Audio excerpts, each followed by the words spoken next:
knew about the Holocaust in detail as early as 1942. The letter conflicts with the official position of the Church. Many people are intrigued by the idea of being able to witness the most significant moments in human history. Think you know the world around you? Well, you only think, because there are so many terrifying mysteries from the Vatican alone that will leave you in shivers. Estimates place its value in the billions. However, this collection isn't just about history. While the independent state of Vatican City was only born in 1929, it has its roots from far, far away when the Basilica of St. Peter's was constructed in the 4th century. But what do they hide? And what are some terrifying mysteries from the Vatican? Let's find that out in this video. Number 1. The mysterious tomb of Pope Alexander VII. The tomb of Pope Alexander VII in St. Peter's Basilica is one of the most thought-provoking monuments in Vatican City. It was created by Gian Lorenzo Bernini, and this was his last major work, completed in 1678, just 2 years before his death. The tomb is layered with symbols that explore life, death, and faith. The Pope is shown kneeling in prayer, surrounded by a massive red marble curtain. This curtain represents the finality of life, as if the stage of his earthly existence is closing. Below him, a gilded skeleton emerges, holding an hourglass to signify the passage of time. The skeleton also pulls back the curtain, which symbolizes death's arrival, sudden and inevitable. Around the tomb stand 4 female figures. Each one of them represents a virtue: charity, modesty, prudence, and faith. They are reminders of the values Pope Alexander VII championed during his lifetime. Like and subscribe right now, and you'll have amazing luck for the rest of the week.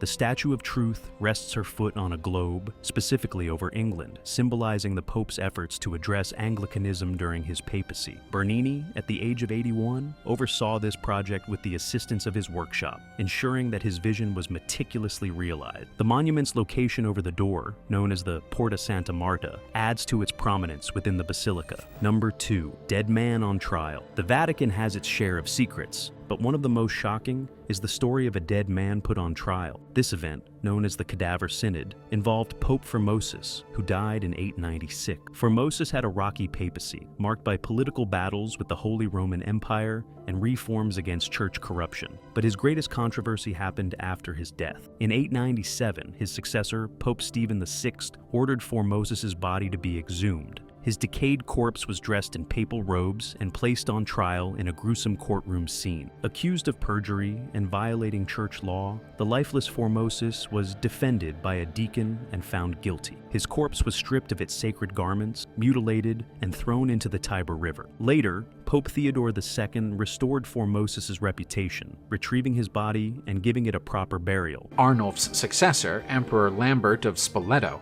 restored Formosus's reputation and condemned the actions of his predecessor. This scandal, however, remains one of the Vatican's darkest chapters. It's hard to believe, but this trial really happened. No wonder how low humanity can go. A dead man, dragged from his grave, judged and condemned. What else can you expect from this cruel world? Number 3. Tomb of St. Peter. The Tomb of St. Peter is located beneath the main altar of St. Peter's Basilica. This sacred site is not only the final resting place of the Apostle Peter, but also a center of Christian pilgrimage for nearly 2 millennia. In the 2nd century, early Christians believed they could find the trophies of the apostles, a reference to the tombs of Peter and other Christian martyrs. The Trophy of Gaius, a small funerary structure, marked Peter's tomb and attracted pilgrims from all over. What makes this tomb even more fascinating is the mystery and the historical layers that surround it. In the 4th century, Emperor Constantine ordered the construction of the first major St. Peter's Basilica directly above the tomb. Excavations in the 20th century uncovered the remains of this original structure, which had been buried beneath the newer Renaissance basilica. These findings have confirmed that this is indeed the burial site of the apostle. During these excavations, archaeologists also discovered a fragment of plaster referred to as the Red Wall, which contained the inscription Peter, ENI. This could either be an early Christian expression of reverence or a prayer invoking Peter's name, underscoring his importance to early believers. The tomb still continues to draw millions of pilgrims every year. Number 4. The 3 Secrets of Fatima. In 1917, in Fatima, Portugal, 3 shepherd children, Lucia, Francisco, and Jacinta, experienced one of the most extraordinary events in Catholic history. Over 6 months, starting on May 13th, they witnessed apparitions of a radiant lady, believed to be the Virgin Mary. She urged them to pray the Rosary daily and revealed 3 mysterious secrets that still captivate the world. The first secret was a vision of hell, described vividly by the children. They saw souls tormented in a sea of fire. The second secret was a prophecy. World War I would end, but another, even more devastating war would follow if humanity didn't turn back to God. It also included a plea for the consecration of Russia to the Immaculate Heart of Mary. The third secret, withheld from the public until 2000, described a vision of a bishop in white being attacked. This was later linked to the assassination attempt on Pope John Paul VI in 1981. The Pope credited Our Lady of Fatima for saving his life, believing her intercession deflected the bullet. The apparitions culminated on October 13, 1917, with the miracle of the sun. In front of 70,000 witnesses, the sun appeared to spin and dance in the sky, leaving even skeptics in awe. This is truly out of this world. Number 5, Holocaust. In a revelation that has shaken many, a letter found in the Vatican archives suggests that Pope Pius XV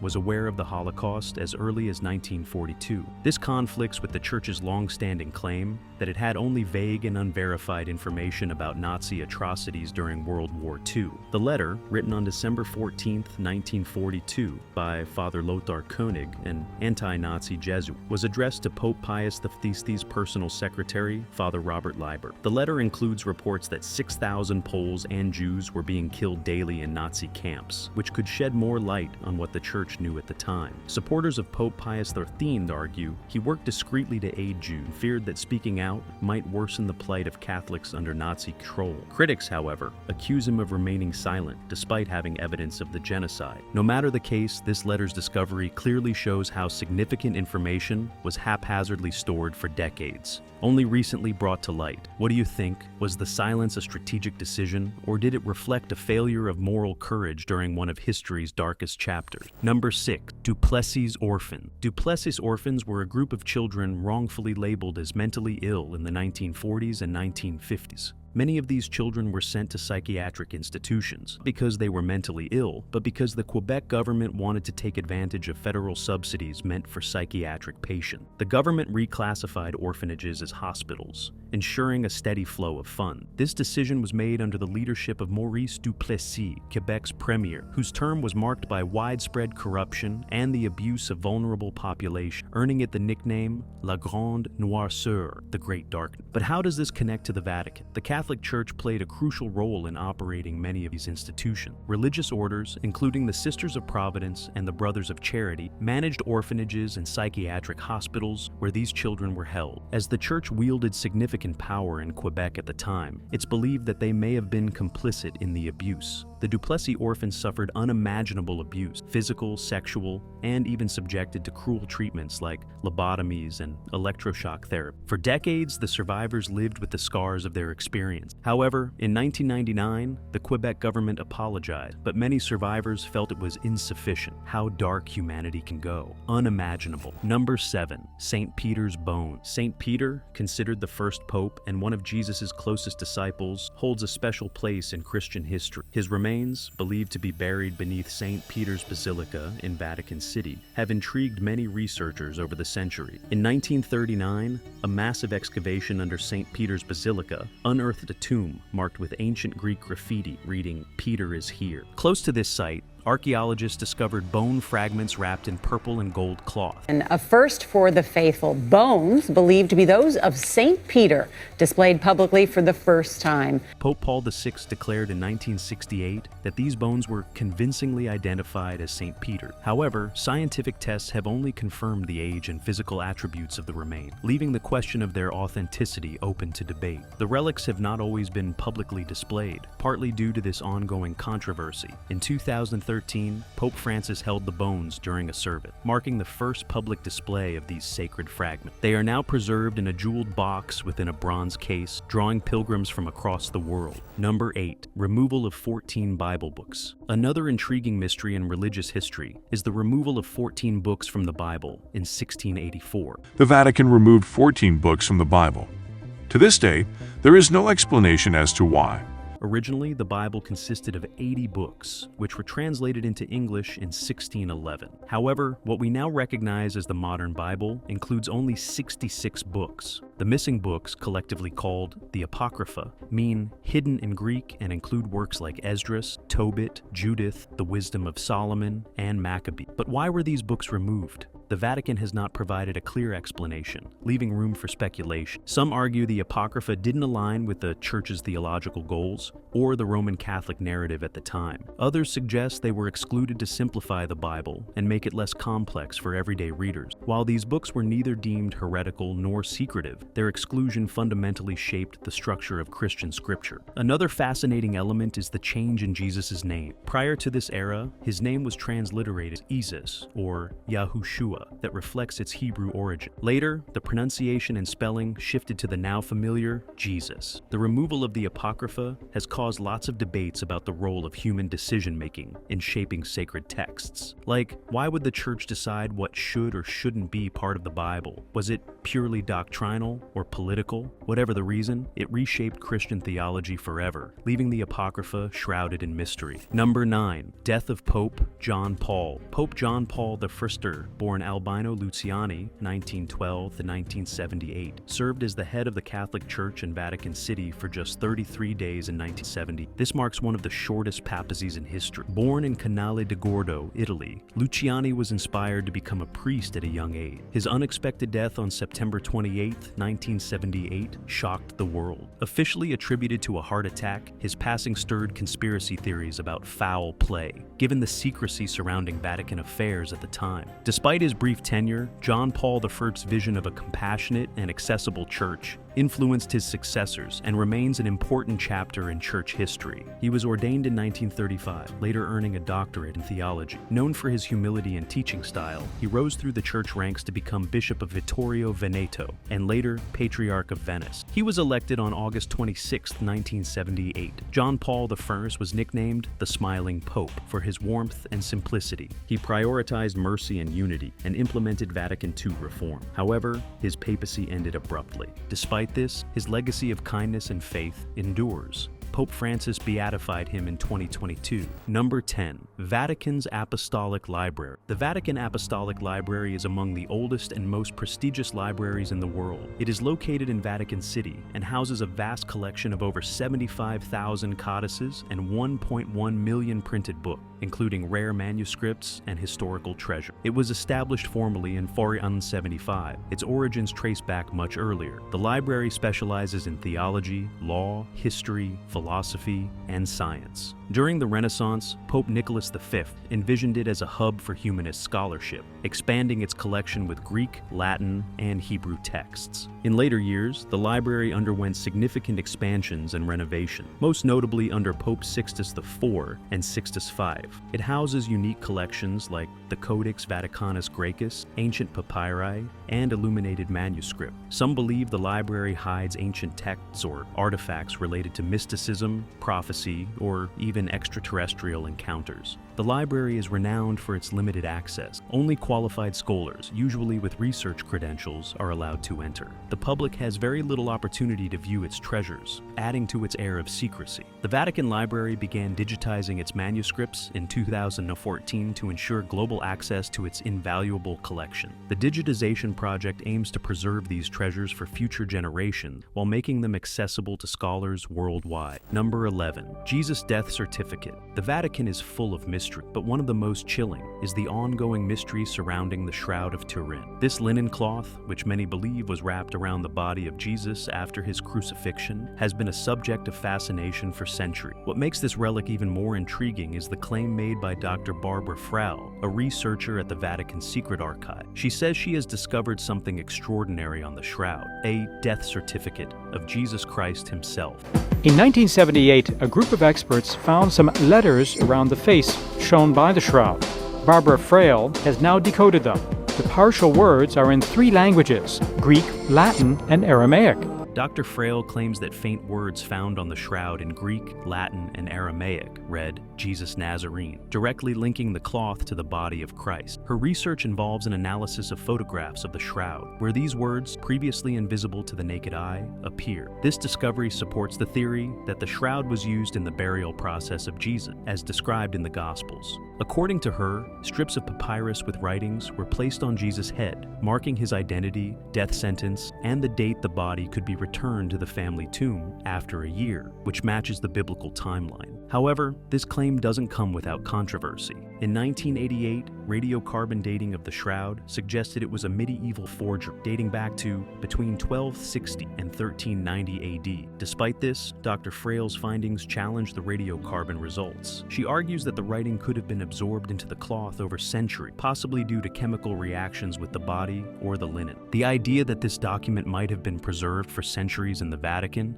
is enough to send shivers down anyone's spine. Number 12, the Resurrection. If we talk about one of the most unsettling works of art in the Vatican, it is the statue known as the Resurrection. It is located in the Paul VI Audience Hall. This piece of sculpture is unlike anything you'd expect from a religious monument. The sculpture was built by Pericle Fazzini, an Italian painter and sculptor.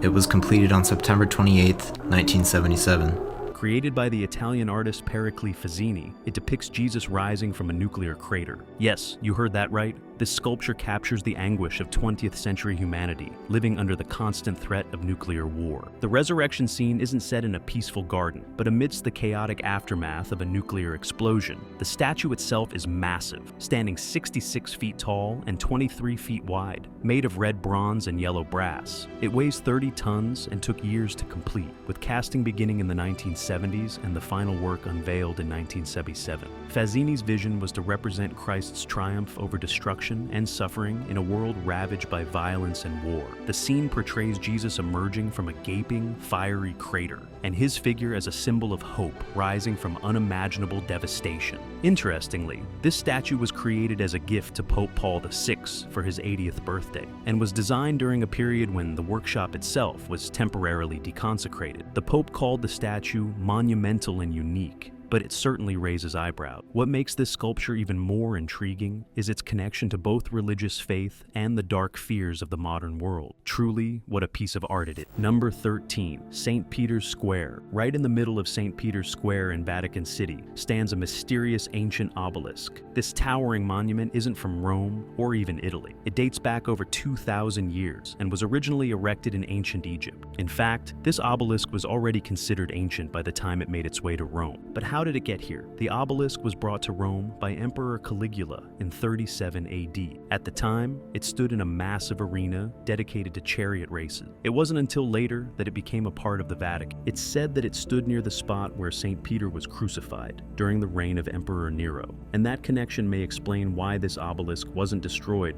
like the others during the rise of Christianity in Rome.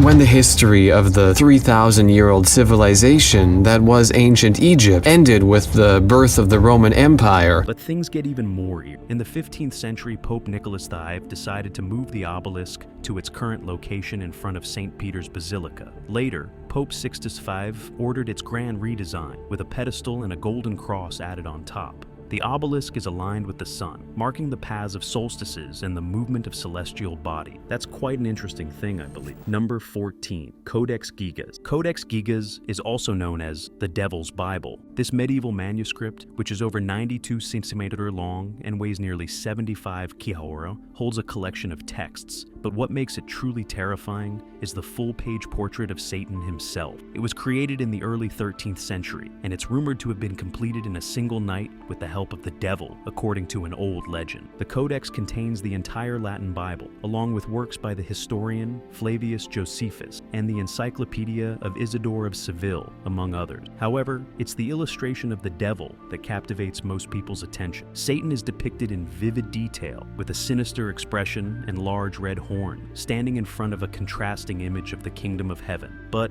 what does the Vatican have to do with this terrifying artifact? Well, the Codex Gigas was once housed in several religious institutions, including the Benedictine monastery of Podlages in Bohemia, and it's believed that the book's dark origins and powerful images were meant to send a message about the battle between good and evil. Some even think the Vatican may have been involved in its movement, as it passed through various locations in Europe, including Prague, before being taken to Sweden as war booty. Some say the creation of such a book with the devil's image could have been a form of dark ritual, but the truth is, the Codex Gigas remains a mystery to this day, and no one really knows what this book is truly about. Number 15. Emmanuela Orlandi. Emmanuela Orlandi was a 15-year-old girl who vanished in 1983. She was the daughter of a Vatican employee. The case remains one of Italy's most baffling cold cases, filled with conspiracy theory. Recently, Vatican forensic teams made a find, a hidden ossuary filled with thousands of human bones beneath Vatican City. This discovery came during a search for Emmanuela after an anonymous tip led investigators to the graves of two 19th century princesses, but when those tombs were opened, they were empty. Adding fuel to the fire,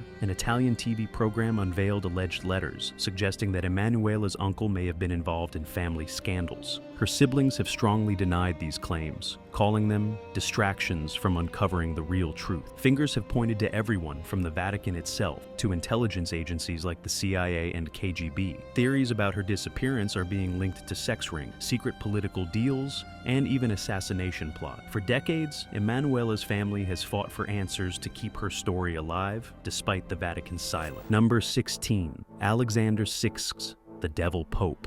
The darkest of the Vatican mysteries involves Alexander VI, known infamously as the Devil Pope.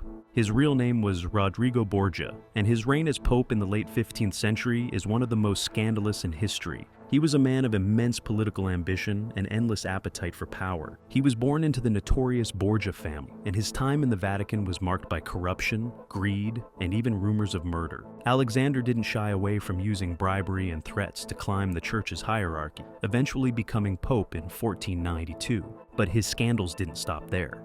Alexander VI openly acknowledged his children, something popes were strictly forbidden to have. His son Cesare and daughter Lucrezia Borgia became infamous in their own right in tales of betrayal and even poisoning. Some historians believe that Alexander himself may have ordered assassinations to eliminate his rivals. The Devil Pope earned his name not only for his worldly indulgences, but also for turning the Vatican into a hub of corruption. He allegedly used the church's wealth to fund personal luxuries and even sanction morally questionable acts to maintain his power. And his actions have tarnished the church's reputation for years. Number 17. Pope John XXIII. Pope John XXIII was born Octavianus and was the son of Alberic II, a powerful Roman leader. He ascended to the papacy at just 18 years old in 955 and took the name John XV. His reign, however, was anything but peaceful. Rome was full of political turmoil, with frequent conflicts with the Lombards and struggles to maintain control of the city. Despite these challenges, John XV's reign became infamous for his inability to assert power and for his shocking personal behavior. In a bid to secure his position, Pope John XXIX sought help from King Otto I of Germany in 962, even going so far as to crown Otto as Holy Roman Emperor. It was said that his pontificate was filled with scandal, including illicit affairs and even possible involvement in the deaths of his political enemy. Despite these accusations, John XXIII did leave a legacy. He defended the power of the papacy and worked to expand its political influence. It's hard to imagine how much darker things could have gotten under such a controversial pope. Number 18. Aliens, UFOs. In 2007, a group of tourists took a photograph from a popular observation deck in Rome. They captured an unusual bright orange disc-shaped object hovering in the sky above the Vatican. It was clear and detailed, and for the first time, witnesses managed to snap a picture of a UFO that resembled the classic flying saucer we've all seen in movies. The object was roughly 20-30 meters in diameter, which makes it unusually large for typical UFO sightings. And people said that they saw a spinning silver disc. The Catholic Church, for a very long time, would not acknowledge what was happening with the children or Fatima. What's strange is that no one, not even the other tourists, noticed the strange object while they were taking the photo. It wasn't until the tourist returned home to the United States and reviewed the pictures that he saw the UFO. The object was so striking that it couldn't be explained away as a camera flaw or a simple smear on the lens. Though such sightings aren't uncommon in parts of South and Central America, this was the first time such a sighting had occurred over the Vatican, one of the most sacred and well-guarded places on Earth. Number 19. Vatican Time Machine. The Time Machine is also known as the Chronovisor, allegedly created by Father Pellegrino Ernetti, a Benedictine monk and scientist. This device was said to allow users to view past events like a movie. Father Ernetti, who was deeply interested in both theology and science, claimed the chronovisor worked by detecting residual energy from past events. It supposedly decoded these remnants into sound and images displayed on a screen.